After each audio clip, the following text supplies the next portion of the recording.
السلام علیکم دوستو and welcome to my channel. دوستو اسپیس یعنی خلا میں اب تک 19 لوگ مارے جا چکے ہیں۔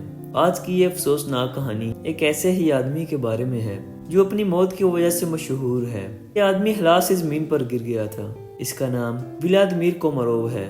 ولادیمیر 1927 میں رشیا میں پیدا ہوا تھا۔ اس وقت رشیا کو سوویت یونین بھی کہا جاتا تھا۔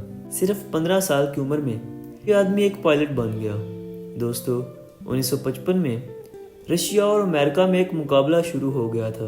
یہ مقابلہ خلا میں جانے کا تھا۔ دونوں ملک ایک دوسرے سے پہلے اپنا اسپیس پروگرام لانچ کرنا چاہتے تھے۔ یہ خلا میں انسانوں اور جانوروں کو بھی بھیجتے تھے۔ یہ وہ دور تھا جب اسپیس کرافٹ پر بھی تجربات ہو رہے تھے اور خلا میں جانا خطرے سے خالی نہیں تھا۔ اسی لیے اس دور میں بہت سے اسٹرونٹس نے اپنی جان پر کھیل کے خلا میں جانے کا فیصلہ کیا، جس میں کئی لوگوں کی جانیں بھی چلی گئیں۔ ولادیمیر بھی انہی لوگوں میں سے ایک تھا۔ 1964 میں ولادیمیر نے اپنی پہلی اسپیس فلائٹ کامیابی سے آپریٹ کر لی تھی۔ خلا میں جانے کے بعد یہ آدمی کافی مشہور بھی ہو گیا تھا۔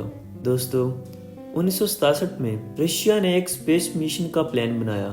اس مشن میں ولادیمیر کو خلا میں بھیجنے کا فیصلہ کیا گیا۔ ولادیمیر کو اپنے اسپیس شٹل کو خلا میں لے جا کر خلا میں اسپیس واک کرنی تھی، لیکن یہ کرنا انتہائی مشکل اور خطرناک بھی تھا۔ دراصل اس سے کچھ عرصہ پہلے ہی رشیا کے خلا میں بھیجے گئے کئی شٹلز تباہ ہو گئے تھے۔ اسپیس شٹل میں کئی خرابیاں پیدا ہو جاتی تھیں۔ یہ بھی کہا جاتا ہے ولادیمیر جانتا تھا کہ یہ مشن اتنا خطرناک ہے کہ اس کا زندہ بچ کر واپس آ جانا ممکن ہی نہیں، لیکن یہ آدمی پیچھے نہیں ہٹا۔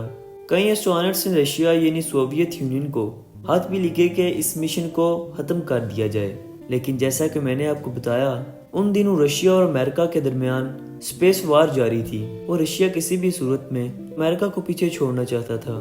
اس مشن کو ختم نہیں کیا گیا۔ یہ بھی کہا جاتا ہے کہ جس اسپیس کرافٹ میں ولادیمیر سوار تھا اس میں 200 سے زیادہ خرابیاں تھیں اور اس نے تباہ ہونا ہی تھا۔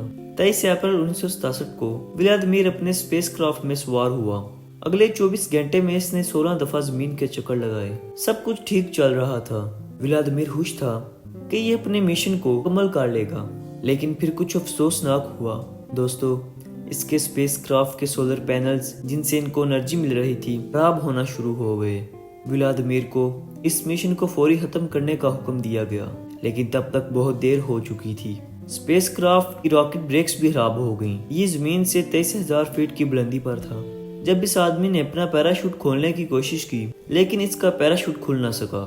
اسپیس کرافٹ بھی بے قابو ہو چکا تھا۔ 24 اپریل 1967 کو زمین پر ایک زوردار دھماکہ ہوا اور ولادیمیر وہ پہلا آدمی بن گیا جو اپنے اسپیس کرافٹ میں ہی مارا گیا تھا۔ اس کی آخری ریمینز کو اکٹھا کر اس کو دفنا دیا گیا۔ دوستو کہتے ہیں کہ یہ آدمی اتنی اونچائی سے زمین پر گرا تھا کہ یہ اپنے آخری وقت میں اپنا ذہنی توازن بھی کھو بیٹھا تھا۔ بہرحال ولادیمیر کی موت رشیا میں ایک بہت بڑا سانحہ تھی۔